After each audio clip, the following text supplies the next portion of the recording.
जाठू जे किसी स्वार्थ पाउची जाठू किसी के बेनिफिट पाउची ताकू से भल पाउची तापति तार आत्मीयता तो कौन बुझी ना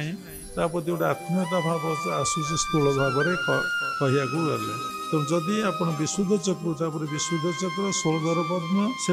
बीज मंत्र अच्छी से विशुद्ध चक्र को जदि आप ध्यान करेंगे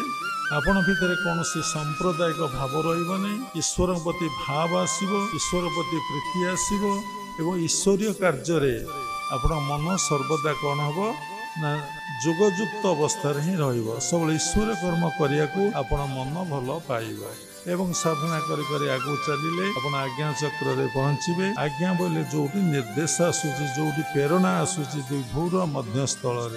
जदि फ्रंट पटरू आपन को कंसंट्रेशन करी करी करी करी करी करी धीरे धीरे धीरे धीरे आपण भीतर को जिबे